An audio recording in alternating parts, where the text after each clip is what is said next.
va bien, oh.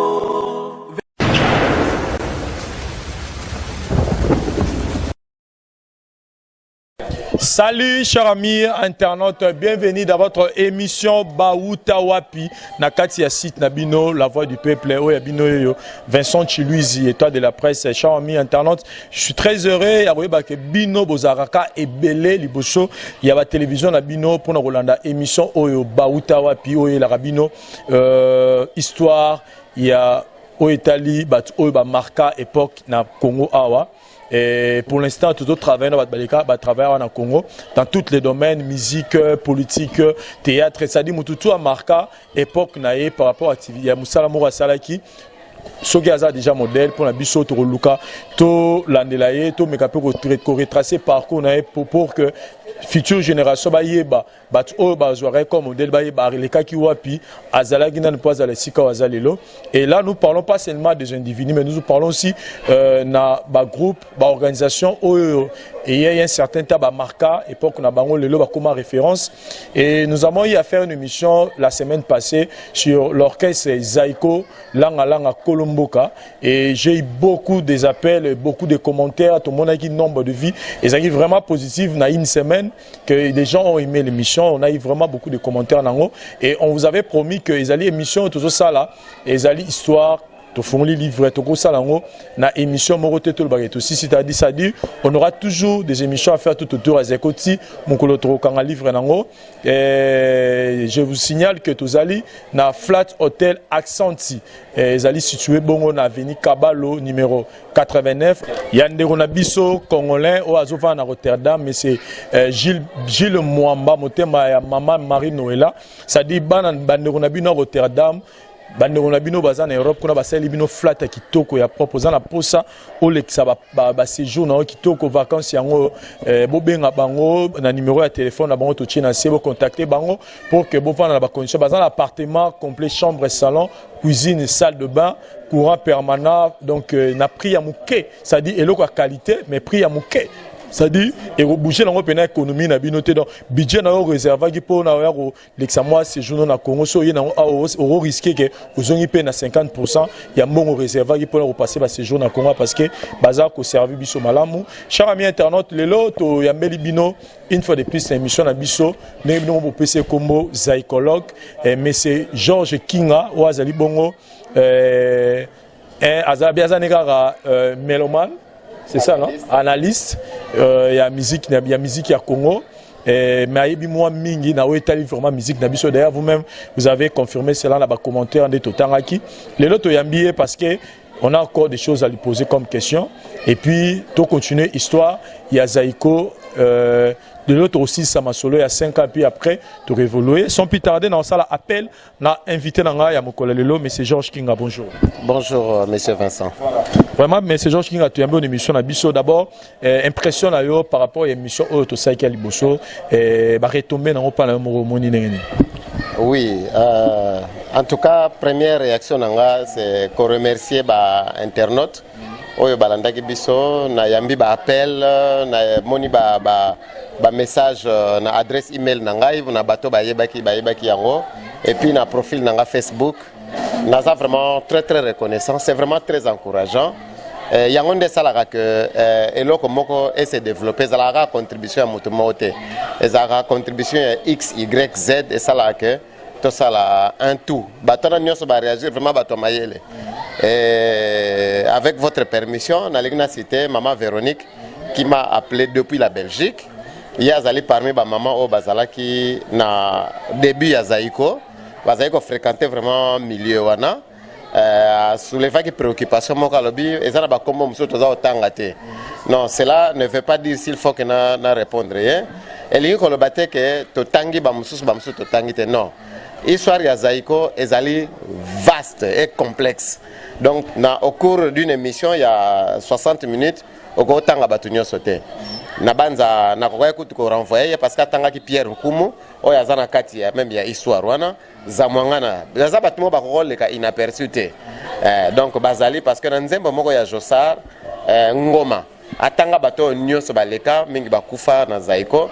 Et c'était vraiment un cœur de reconnaissance vis-à-vis ya ba ninga bandeko ba collègues oyo ba travaillaka ensemble na ye. Na yambaki ba encouragement ya Marie-France et Jenny Ntimba depuis l'Allemagne a encouragé qui ngai vraiment, encouragé qui pe yomoko. Ça j'avais beaucoup aimé. Na yambaki appel ya Roger Coca, ya France. Mission s'appelle ça qui est Makasi. Parce que c'était comme par hasard tant que que bazolo belazaiko a Télémi. Parce que yemoko azalaki parmi bateau bazali ko fréquenter milieu ya zaiko. Kasi atuna kinga motuna moko ya koyeba na ayoki nyon ça s'appelle qui.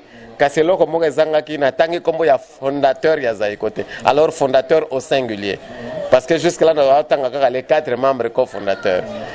Tout au long, il y a l'occasion prochaine de et enfin, un appel qui m'avait vraiment encore beaucoup marqué. Ezali motomoko oyo kutuna lukaka. Na ba recherche na retrouvaille. OK? Na banque de données na azali. Kombo na ye José Kileba. José Kileba azaki moto ya liboso. Oyo a accompagné Zaiko sur le plan administratif, notamment rédaction et statut, règlement d'ordre intérieur. Motaliboso bimisaki Zaiko na radio. Motaliboso a un certain nombre de contacts. Donc une manière de dire que Zaiko Zalaki likambo ya bato ebele moto na moto nangonganae a apporté un plus. Donc on retrouve Kulutuana José Kileba azali grand frère ya Mazaza. Le pango na bango na kandakana numéro 4 na Kasavu comme qui quartier général ya Zaiko Langalanga pe nyoka longo afandaka na le pango na ba adopta qui comme ndeko na bango propre. Donc en dehors de ces 4 réactions nyonso totangite moi totanga pe nyonso ezalite peut-être nyonso to mona que ezali contribution na mosala oyo tozali ko sala.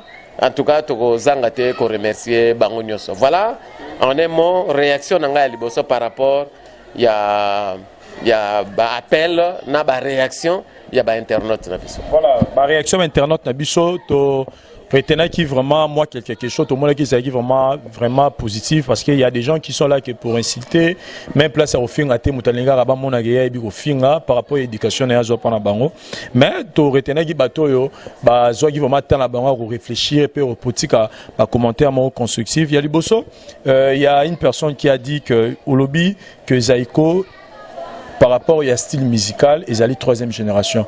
Est-ce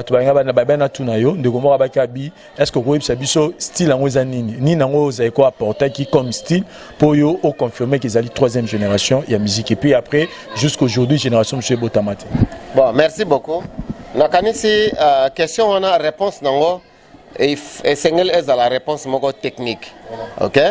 Parce que musique ezali oyo tozali ko yoka peut-être établir la différence. Il est vrai que techniquement, nous sommes en mesure de combo. Mais nous avons établir différence entre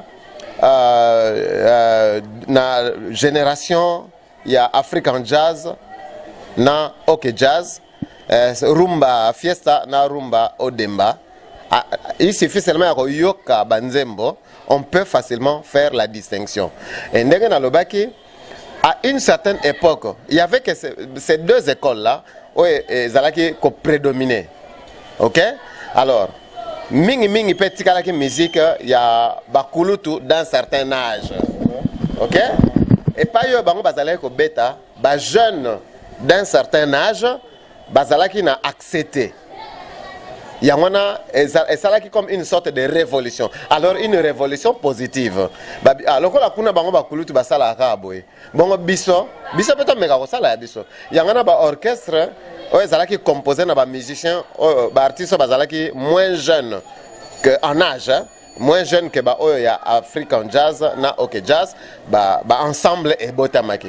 Et parmi ba ensemble wana to tanga ba bela na ko tanga ba continental na ko tanga ba shama na ko tanga mpire bakuba. OK? Y compris Zaiko Langalang. Alors le plus phénoménal maintenant na bango wana nyonso ezali Zaiko Langalanga parce que Zaiko est l'unique orchestre qui a résisté Nathan Molaï peut imposer un style. Alors style ango s'il faut kopesa yango kombo babengaka yango déjà vers les années 73 le beat Kavacha. OK, wana bazalina no bango nyonso avec beat Kavacha. Comment on beat Kavacha? non ezaki d'abord danse et là on nyonso e bandaka na aspect moko boye. C'était d'abord une danse. Alors danse wana na ndengo bazalaki ko betela yango ko binela yango hein, et révolutionner et démarquer parce que Zaiko ne bandeli azalaki ko suivre soit OK jazz soit African jazz parce que Zaiko musique na ezalaki mingi na ebandeli akokaki kaka ko beta oyo yakutaki. OK, azalaki ko na banzemo na bango mingi okokuta soit on est azobeta fiesta soit odemba moi ba similitude moi ezalaki et puis ombre ya ba ancêtre spirituel na ye ezalaki na kati ya banzemo na bango. Quand je parle des ancêtres spirituels ya Zaiko nazomona yeye national nazomona Los Nikelos nazomona Tuzaina ba ancêtre wana pe bango misatu bazalaki ka soit style African Fiesta, soit style OK Jazz. Na 73, comment beat Kavacha et Botamaki? C'est là où je vais répondre à cette question. C'est un style qui est venu tout à fait, de manière tout à fait naturelle. Zaiko, bazalaki na production moko, il fallait livrer na Pointe-Noire. Traverser Brazzaville, bazui train bazo kende Pointe-Noire. Alors, Zaiko parmi les chanteurs, et ça, ba garçon bouillant. Hein? Mbuta Machakado et Voloko. Alors, ça, c'est tous les Zaïkomènes, même Jossar Nyokalong ne cesse jamais d'en parler. Alors, j'aimerais vous rapporter ce que Mbuta Machakado a yebisenga parce que lui a été cité parmi les provoca qui beat Kavacha comme garçon bouillant. Lui-même, il m'a dit ceci. Ngaine Voloko, tozalaki komela diamba. OK? En dehors, il y a diamba, tozalaki komekape moi dose moko ya liqueur.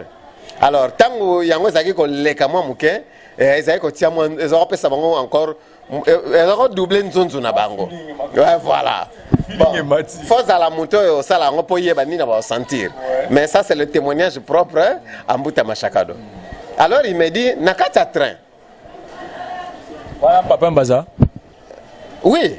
Papa Mapa Loba Ibano Meladiam. Bon, il n'y a pas comme Melag. D'ailleurs, à Wangana Yamote.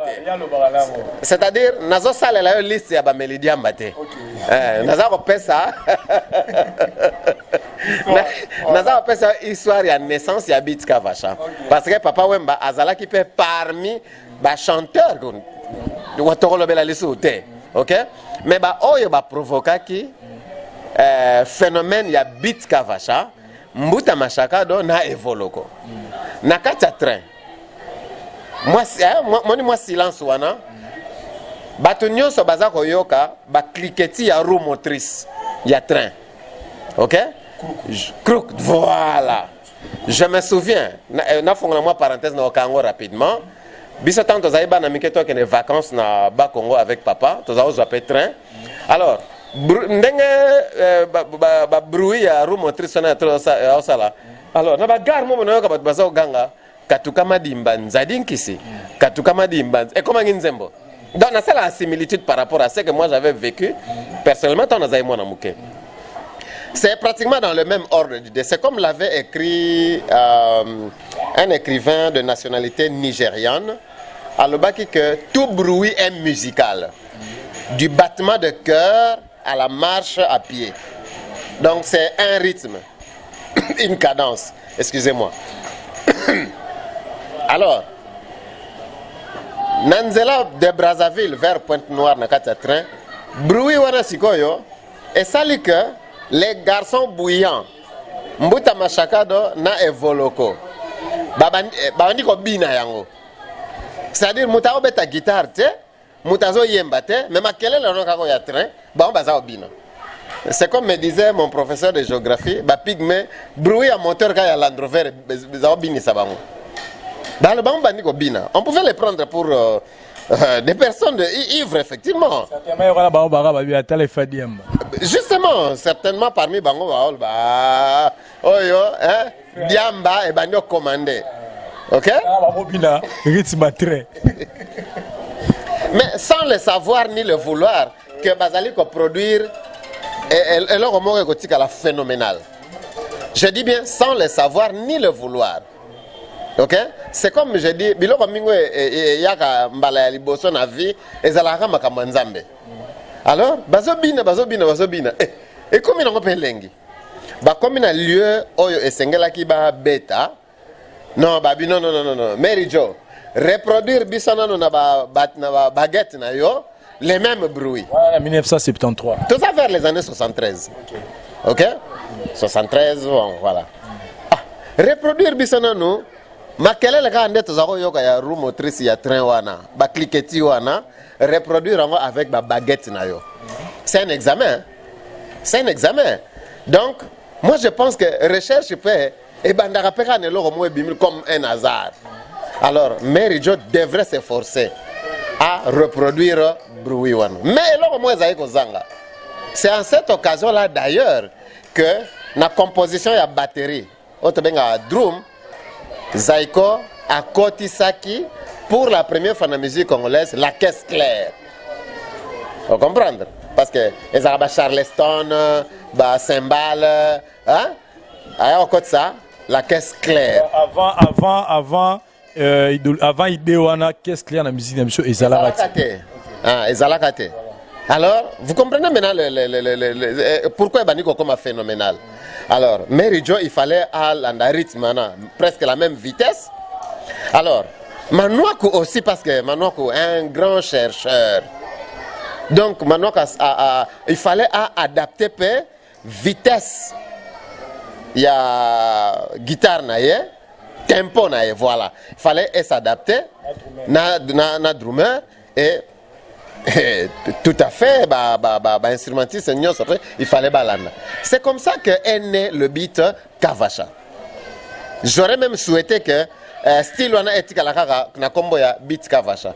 Mais tout ça dans un monde dynamique, tout ça statique. OK?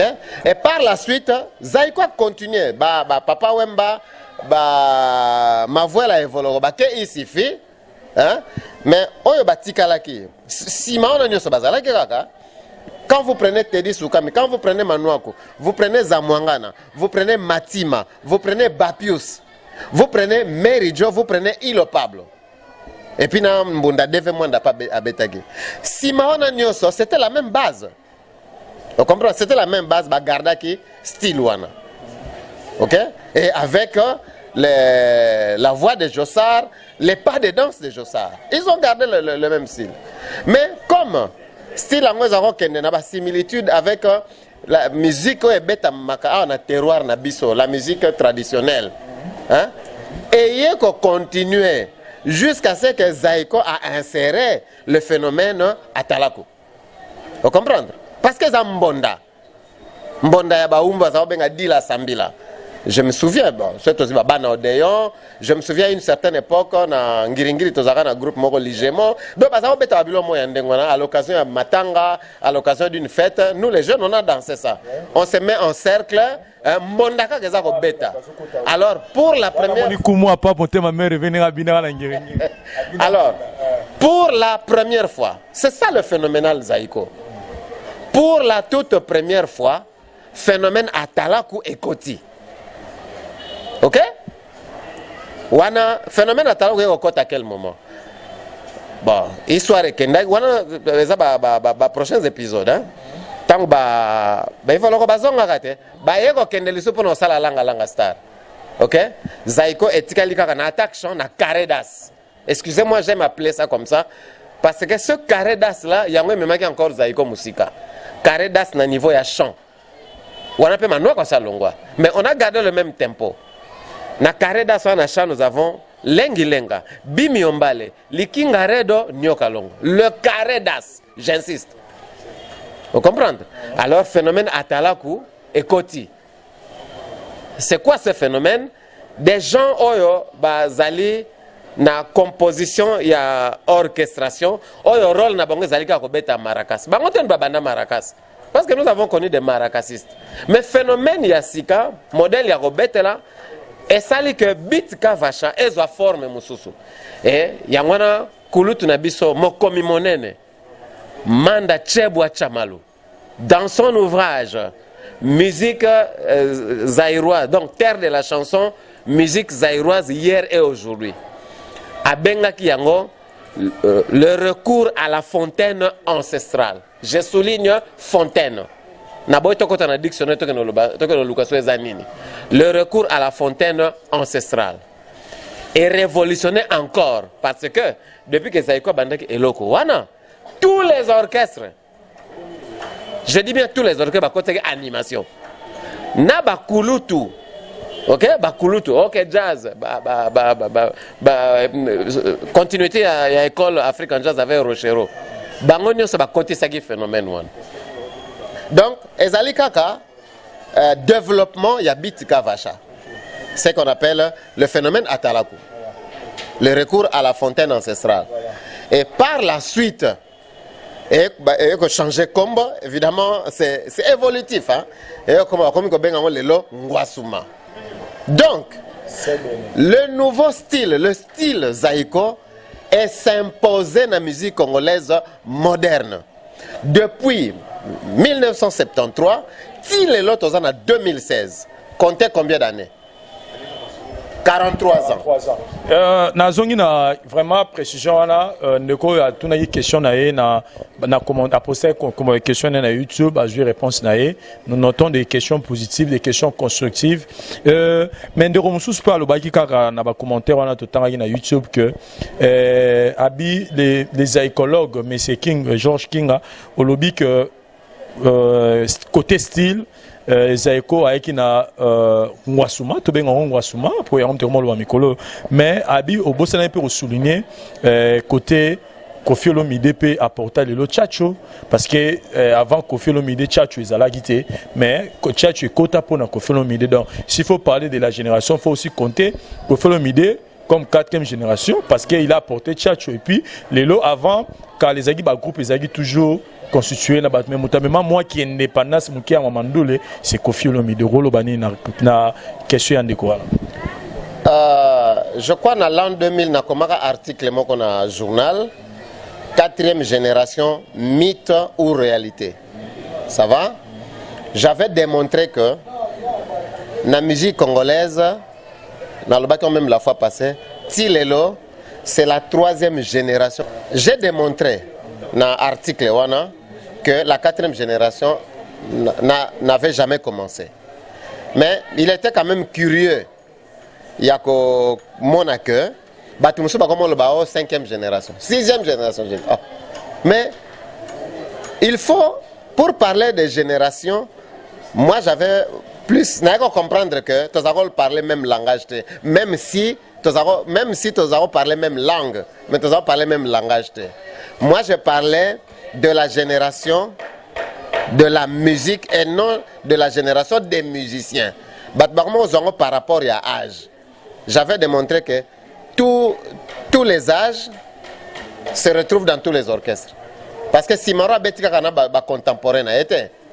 Vous voyez, nous avons connu vers l'an 2001 un guitariste comme Serge, il y a famille Kabangu.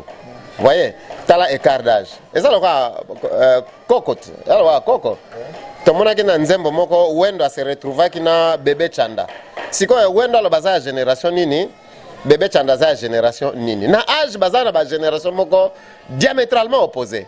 Mais par rapport à la musique, il n'y a pas de différence. Il n'y a pas de différence. Je sais razo yemba le na banana ye. Lola za mona na ye. Ok, mais bazo beta kaka et loko moko. Donc je souligne encore qu'il s'agissait de la génération de la musique, des générations de la musique congolaise moderne en tant que art. Et là, il faut qu'il y ait des démarcations. Première école African Jazz, na école OK Jazz, il y a une démarcation en écoutant seulement leur manière de présenter la rumba. Parce que Bangwana nous sommes la deuxième génération. Quand il faut parler de la première génération, nous avons Wendo, d'Olivera, Bukasa, hein? Oui, non, Kabasé le Grand Calais. Il faut qu'on soit dans la même génération. Il y a Franco. Oh, ça non, mais Grand Calais est moins âgé que Wendo. Mais Grand Calais, il y a qui qu'on présentait, il y a qui modernisé. Oh, il y a qui betama na début de carrière il y a Wendo. Il y a que dans la deuxième génération, tous na deux écoles. École African Jazz, na école OK Jazz. African Jazz c'est Botama et Liboso, OK Jazz c'est Botama. OK? Et puis plus rien.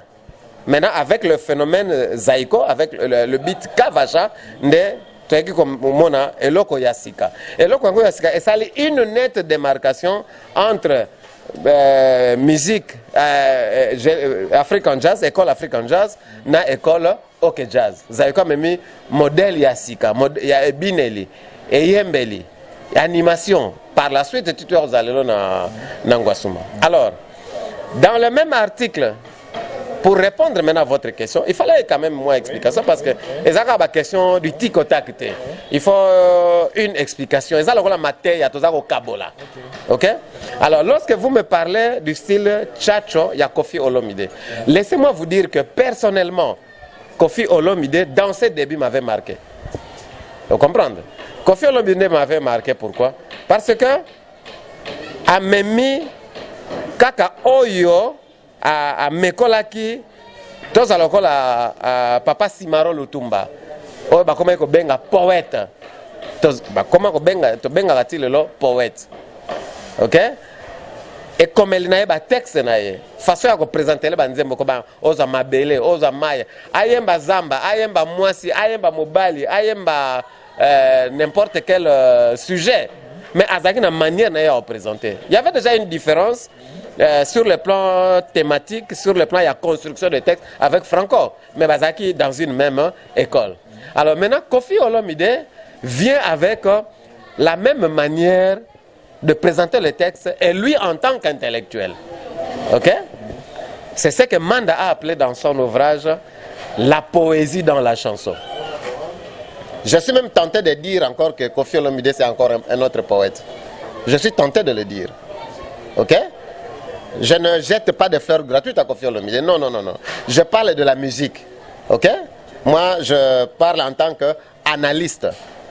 Selon vos analyses, Koffi Olomide, après le Tumba Simaro, on peut considérer Koffi Olomide comme un autre poète de la musique congolaise. À mon avis. Voilà. OK? Mais il n'est pas le seul. Il y a eu d'autres. Hein? Ouazé quoi est là, le verbe. Voilà. Non, non, exemple, Kaka. Pour non, non, na limite, on a l'impression que Naza fanatique, il y a tel, toi fanatique, il y a tel. Moi, je suis analyste, je parle de la musique congolaise moderne. Ok? Nayebi motona moto, et le bas simaro le tumba, litanga naye amema. Donc, au début, lorsque Koffi Olomide, avant Batuno Sobayako, c'est lui qui cédait des chansons, qui écrivait des chansons pour Papa Wemba, tant que Yemokopé à Koti. Ok? Koffi Olomide a sali moi ba parcours ale ka pena zaiko tika nzembo na lingi to fondament entre parenthèses naé to le fondament entre parenthèses naé même tout si ça non explication pena côté beaucoup de gens ne le savent pas. Koffi Olomide a léki un peu partout a travaillé na ba artiste ebelé y compris Zaiko Viva a eu travail. Non, pas après Viva. Pendant qu'il était neuf Azalaki musicien à Zaiko Azalaki musicien ni à Zaiko ni à Viva mais il collaborait. OK? Donc, entre parenthèses, tout ça, c'est un peu voilà, on a la question. Koffi Olomide n'a pas recherche na yé. Il a travaillé. N'a pas studio a travaillé na ba grands arrangeurs.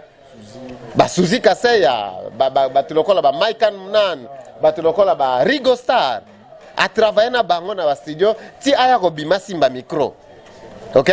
Maintenant, il impose une nouvelle manière de composer, une nouvelle manière de présenter une chanson. Moi, maintenant, là, je donne des exemples. Je vois Koffi Olomide avec des titres comme Henriquet, Orphelinat, Petit frère Yayezu. Vous voyez? Rue d'amour. Hein? Wana à l'équipe, Viva, basali ba Historia, a collaboré na Kester Emenea, a collaboré na débat na Historia, jusqu'à ce que abanda yemoko carrière na yemoko en tant que Koffi Olomide. Parce que quartier latin zali simaya Koffi Olomide. OK?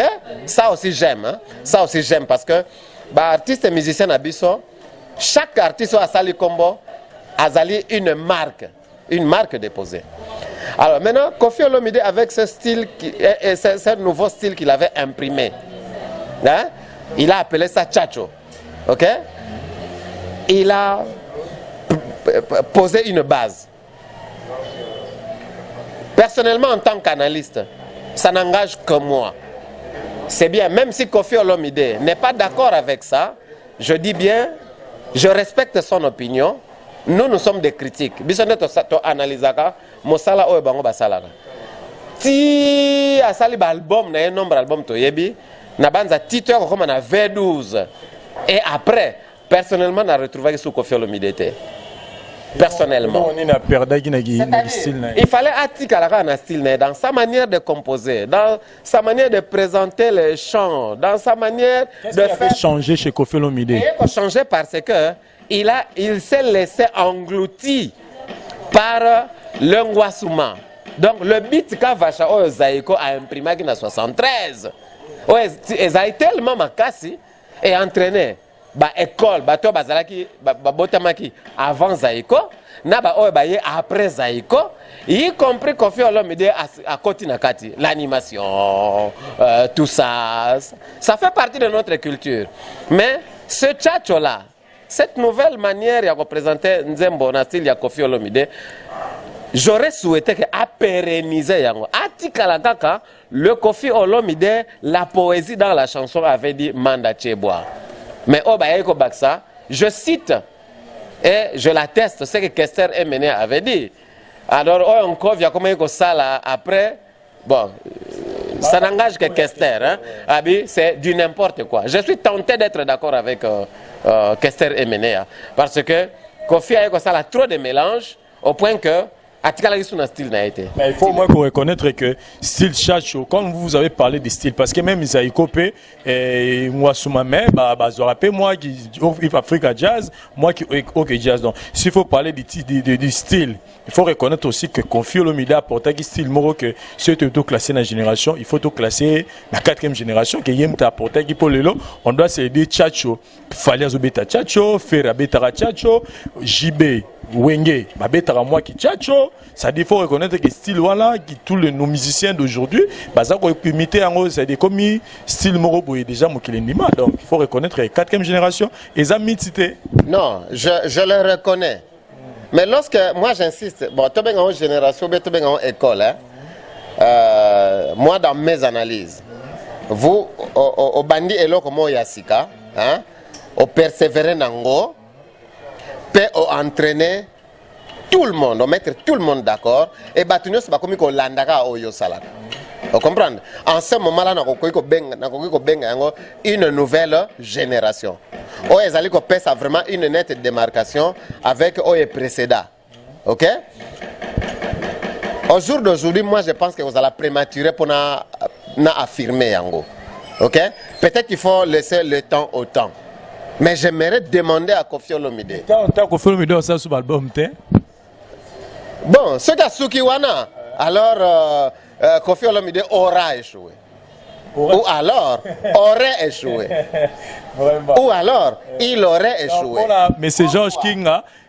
S'il y a quelqu'un ou autre rôle après Zaiko pouvait poser notre style, que Tikali pour la libération c'était Koffi Olomide, mais Arata Yango parce que Azali englouti par la force Yangosuma, Yazaiko. Voilà.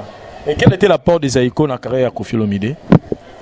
Apport de Zaiko dans la carrière de Koffi Olomide, laissez-moi vous dire que Zaiko a apporté beaucoup. Ok? Zaiko, c'est comme, excusez-moi, hein, c'est un peu négatif, mais c'est comme un virus infecté Batunios. C'est un peu ça. Et Zaiko Soukate, tout le monde a Ningani. Alors, parce que Zaiko, pourquoi Koffi Olomide, mais pourquoi il a collaboré aussi avec des Zaiko Men? Parce que Koffi était à la recherche de quelque chose. Mais Nzembo na wana salai na Zaïko, c'est une chanson de haute facture. Vous en connaissez le titre? Femme noire. Femme noire. Zaïko, ça va? C'est Koffi Olomide qui connaît intérieurement lui-même l'impact. Il y a collaboration avec Zaïko. Nana tchaka en contact avec Zaïko. Parce que tu es big avec Papa Wemba, Pire Petit Naé, après ça ba chant, tu es histoire, mais na Zaïko Zaïko. Non. Il est difficile. Seul Koffi Olomide peut peut-être nous le dire. Contact naé directement na Zaïko et Zalaï Ndengenin. Ça sera un peu difficile. Mais à ce que je sache, un artiste et musicien, Azali Motoya Batonyonso, et qui peut collaborer avec tous les autres artistes et musiciens. Ndenge Salamakala, Vicky Longomba, African Jazzier, ok Jazzier, Samangwana, African Jazzier, ok Jazzier. Ok? On se retrouve partout, on collaborer avec Batonyonso. Yango Bazo Bengalelo featuring. Ok? Et puis ça aura toujours un grand impact. Et puis ça aura toujours son moko Yassika. Mais par le simple fait que Koffi Olomide Azala, petit, il y a Papa Wemba.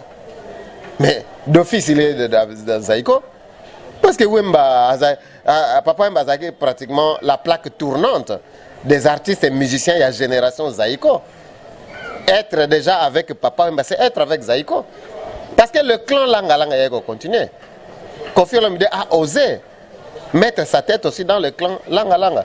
Parce que Viva la musique, c'est déjà dans le clan Langa Langa. Structure mais se retrouve. Vous comprenez? Donc je peux me permettre d'affirmer des choses de cette manière-là. Voilà. Merci par rapport à la question à répondre parce que tout le monde a une mission parce que Zaïko Zali tout un livre on ne saura pas faire une émission, des émissions de Beta Masola Zaïko tout, mais toujours répondre maintenant nous les lomming et question que je pense que dans notre prochaine émission tu reçois on continuer 5 ans il y a Zaïko et puis pourquoi pas parler de 10 ans puis évolution en haut, mais il y a encore une autre question qui par rapport et l'Union social bandi fondateur à Zalarakak, c'est-à-dire il y a toujours quelqu'un qui a une idée et puis il y a Bengi Baninga. Mais tant qu'on les 4 membres qui ont commencé Zaïko, bon, Toby, les 4 cofondateurs, mais qui étaient vraiment les fondateurs, celui qui avait cette idée-là, il y a aussi l'orchestre Zakinani. Merci beaucoup. J'aimerais que Naba analyse Narosala, internaute, Bangomoko, avant que Bissoto le passe. Nalingi kolobele yango sikoyote, mais tu finir par couper sa réponse. Quand nous avons parlé des 4 membres, il y a comité, membres cofondateurs, Delo Marcelin, André Bita, Henri Mongombe, Deve Mwanda, Ezali na tout premier contact, Ezali a toute une histoire. Et banda kindengenini. Laissez-moi vous dire que Nabango Mine, Misato Bakufa, Batika Biso, paix à leurs âmes. Kasi Moko Azano nous vivants. Il s'appelle Delo Marcelin. Alors, Delo Marcelin, Azalaki Namoninga na Emoko. D'abord, Azalaki un jeune, Oyo Azalaki occasion ya Rokende Poto, na 1965. Azongi Kinshasa en 1967. Ok? Alors, na époque Zaïko et Botamak, na époque Batu Zaïne Balos Nikelos, Zaïko benga phénomène moko boom ou festival de Belgique, quelque chose comme ça. C'est-à-dire pendant les vacances, les Belgique ya. Mais vous vous retrouvez avec un Delo Marcelin, Oyo Yepe a commencé déjà en Belgique. Et que Yé Azali, na époque wana, a se retrouvé comme membre cofondateur de Zaïko. Et Zalaki fait à hasard. Ok? Azalaki na ami moko, Bazalaki benga Pierre Nzinga. Autrement dit, Perzi. A contacté Delo Marcelin. Alors bien aimé, Marcelin na sali orchestre. Ok? Bon, il y a pas le Belgique, ça a moins influence. Ok? Ça a moins influence. Ndenga bazali ko considérer ba Belgique bazali ko en vacances. les mêmes comme les mêmes Belgicains Belgicains papa a accompagné kati pa bangaya bazali baninga na bango abengiye ye parle ah OK parce que bazali baninga ba se retrouver na Eyala entre Éthiopie na Gambela. OK, orchestre yango oyo ya Perzi comme nango ezalaki Belguide national ancêtre ya Zaïko, ça va. Belguide wana ba bandi ba répétition tout ça, mais il fallait installer un comité parce que si kabatu bazali faut une structure ba bino no photo passer na élection to voter président, ça va. Jusque là sur les 4 natangi ba kombo boni na histoire jusque là moko Delo Marcelin est encore seul, ça va. Faut pas passer na élection ba candidat va se présenter 6. OK, or les 5 autres en dehors de Delo 6 candidats va se présenter. Les 5 autres bazalaki déjà bato basalaka, donc na vie professionnelle bazalaki déjà ba responsable, mais Delo Marcelin bazalaki étudiant o ezaki fa senga lipa na ba parents. OK, mais à quoi affronter bato na nyoso ndenge nini a montaki ba stratégie moko boye na beta na kota na ba détail après a montaki ba stratégie moko esalaki ke ayaka ko gagner ayaka ko gagner, mais tant comme président a kotaki moi démagogie moko bo alaka ba instrument alors que lesquels motuya. Donc ezaki démagogie quoi. Alaki loko wa koka kutu ko sala te. Créer tension na kati ya Belguide, ba panzani ye ba komi ko boudeye, a komi ko sanctionner, ouais, ba panzani bitumba même bima na rond-point ya Gambela. Rond-point Gambela Victoire parce que bazala ka pembeni wana. Ah bon, André Bita qui était son neveu pour Akufa. Azaki neveu ayeko kutango ba kaboli bitumba. Alors Delo Marcelin yebisi neveu na akayebisi manoko akeko luka baninga mususu ba gabizinga po balobi ke non biso kuna to longwe. Et comme il ba el mi balé. Mais malgré ça esenga ki mo réconciliation. Bon, rendez-vous pour la réconciliation popo kabaka numéro 10. Delo Marcelin accueilli sikoyo pour na rendez-vous na réconciliation. Delo Marcelin est en vie. Il est en vie, c'est le seul phénomène vivant parmi les 4. Il est en vie. Aza on a Kinshasa. Azalé on a Kinshasa. D'ailleurs, bah présenter qui est mon collaborateur qui a bim. Pour le barrer la presse c'était tout ça, mais pour la première fois, plus de 40 ans après, il a délié sa langue. Pour nous pesa na vérité au lieu de babendaka zaiko yangaye ya famille na biso héritage papa na sa tikela kanga là aussi c'est encore un autre sujet. Donc Bapalangani, comme si on a pour la réconciliation, et pas à Mangaya, il y avait cible les 2 personnes. Henri Mongombe, na Gégé Mangaya. Groupe Batikala qui a contacté Gégé Mangaya parce que Tipona a yebi instrument belé. Solo, acompa, basse, yekaka. Il y a un musicien complet. Alors, tant qu'on va se retrouver, il a intéressé Henri Mongombe. Pour Henri Mongombe, Azalaki déjà Kosala. Azalaki fonctionnaire dans travaux publics. Donc il avait quelques petits moyens alors que Yemoro Delo Marcelin n'a rien, financièrement parlant.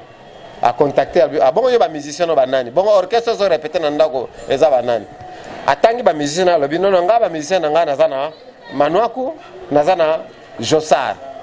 Ya mais ah, siko yo olobi nangana kota masolo yo poto encadrer orchestre mais ngana salaka na ozatante nde aye ko proposer parce que tant ba solo na ba combien de membres 3 Delo Marcelin, André Bita, Henri Mongombe dans l'ordre d'arrivée.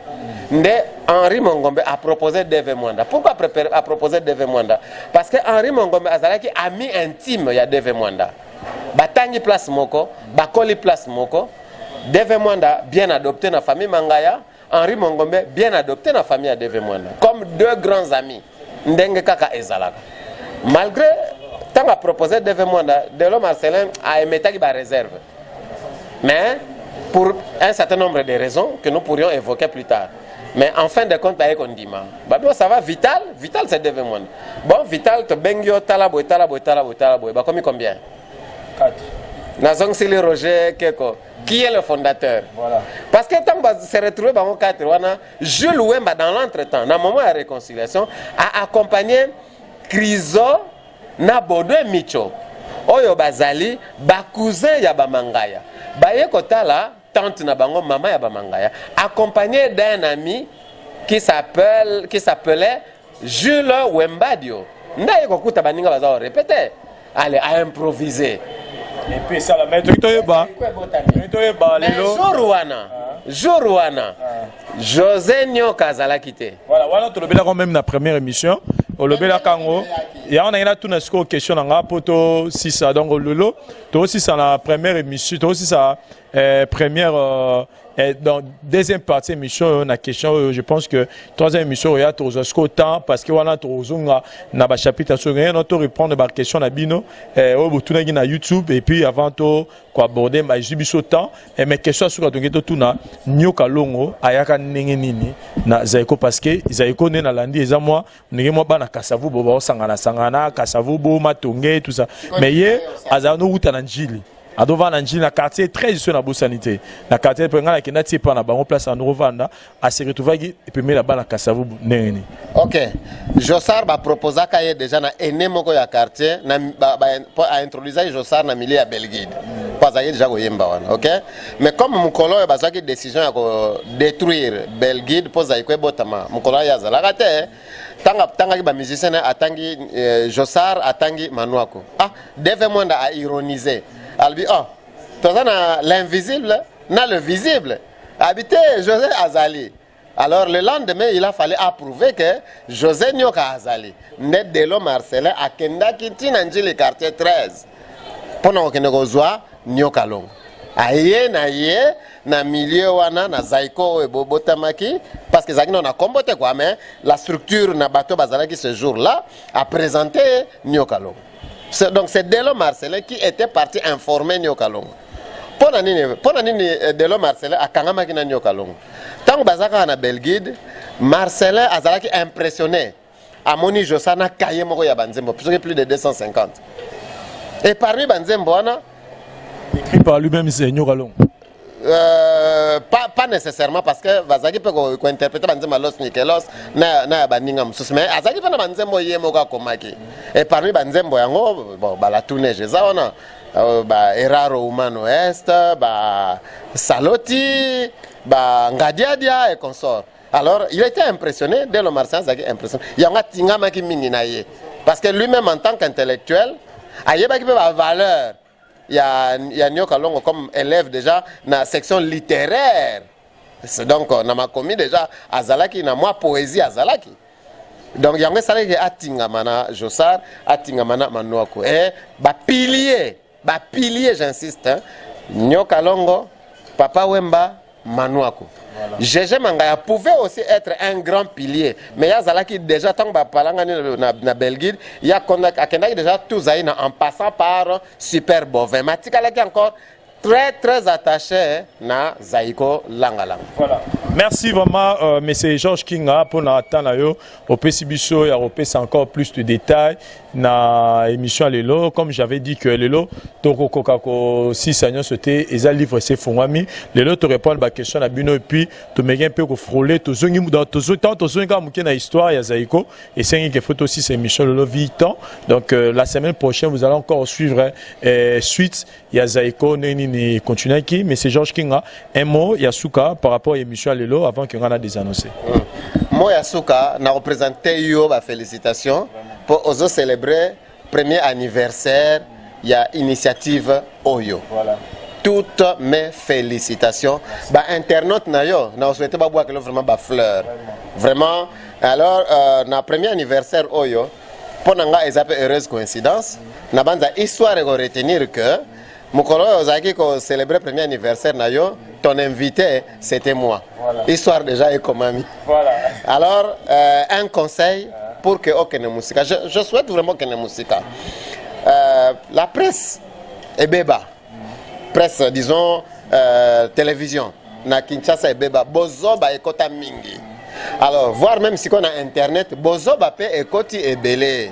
Olingi to polémique to zala biso mibale koloba na sima mokongo na ngate parce que wana ezali babenga ngo lâcheté loba to sala polémique et si quand biso mibale to zali to sala débat c'est le débat d'idées donc ba internet on se basala ki commentaire bo sala ba commentaire ezali constructif ndena uti kotanga batu oyo babengaki mama Véronique, mama Marie-France, monsieur Roger na monsieur José Kileba babengaki vraiment ba appel na bango ezalaki makasi mingi. Donc to bato ba internaute nyonso balanda exemple na bango.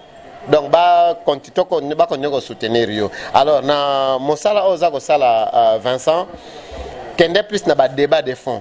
Éviter biloko ezalaka terre à terre. Parce que tous les parents, tous les responsables. Et ça, les gens qui sont à terre, ils sont à la télé. Ceux qui sont à la télévision, ils sont zappés. Ok? Donc, nous avons besoin de loko, nous avons tala. Et quoi apporter ngai nini? Et quoi apporter papa ya boti ngai nini? Et quoi apporter mono yanga nini? Et quoi apporter koko nanga nini? Et quoi apporter moisi nanga nini? Et quoi apporter ba écolier nini? Et quoi apporter ba universitaire nini? C'est ça l'école du savoir. C'est ça l'école de la vie. Parce que, oh, nous sommes même dans le domaine de la musique. Ok? Ba professeur ba pesaka ba étudier ba TP sur la musique hein. Moi na université ba pesa bango TP sur un sujet oh papa Wemba yembaka, mais nous avons développé ça, mais c'était un meilleur travail. Mais nous avons parlé de la musique. OK? Que un jour pe na littérature congolaise ba yekola ba nzembo oh ba musicien ba sala. Il y a un étudiant de l'UPN, je garde une copie, Oyo Asala, lecture ou étude pédagogique, il y a Nzembo Yasimaro Lutumba Mabele. Et il y a encore quelqu'un qui a fait une étude, qui a fait une analyse sur Nzembo ya Josar, Nzete Yambila. Kota là-bas, richesse Nino Ezanakati, richesse sur le plan littéraire, richesse sur le plan, sur le plan poétique, sur le plan de la versification française. Barim croisé, Nzembo Erimaka, Biloko Mingo Jibe Bayemba. Voilà. Donc ceux qui toquent na ba étude wana, tokosunga motonyo sa za otala biso. Même le chef de l'État, à Rolanda, on peut apprendre. Mais ceux qui allaient terre à terre, je peux dire à ma fille, zappez-moi ça. Voilà. Na préféré nata na bande dessinée, kena ke otalaga. Voilà. C'est la raison pour laquelle au Monibiso, tu préférais au Salar Bémiso, le roi Baouta Wapi, où les gens apprennent quelque chose sur un point d'appui sur bateau, marca époque, au groupe, organisation, bateau, marca époque, na bango, to bengara, ba modèle. Merci. La bande de retour, bota l'émission. Je dis merci à Julien Botalatala Lelo, www.talalelonews10.com. Il y a Julien Botalatala avec Mère Mila. Mère Mila Yoyebi Place Oza, Mère Mila, donc merci. Nasengi na bandu rutubo qui ne vraiment vous abonner na site soana parce que kuna pe buzoba ezate kuna ba émission responsable ezali nenge bolanda ala la voix du peuple. Merci. Na sengi na bandu rutu vraiment bozoya Kishasa tango ngoya ki nos ala posova na ba condition bien penser il y a na flat oyo accent dit et pas ndona bino Gilles Mwamba Motema maman Marie Noëlla avenue Kabalo numéro 89 na commune à Kinshasa référence hôpital il y a Croix-Rouge car on a venu Croix-Rouge dans le sol combien le monde immeuble il y a propre il y a niveau Morizawana donc vous allez très bien il y a des niveaux plutôt vous allez très bien accueilli merci na kumu pas pour monter ma mère rêver merci na facile à garer la sucre poupée Barbie merci je nomme qu'on a maître Toro, Charles Mbongo na Mbongo et puis merci na bande retour botal émission nous tous là point de vue na bino ba critique na bino o ya fingara to comprendra que ça première éducation parce que moi on a bien éduqué à fingate sur fini on n'a pas le temps de vous suivre parce que ça première éducation na bino ba pesa bino on vous incite pas on dit ce qui est vrai merci na parouze ça au caméraman assuré pour la biso to pesa bino rendez-vous semaine prochaine pour la suite il y a histoire il y a Zaiko merci chers amis tout le monde est bon prochainement merci bye merci bye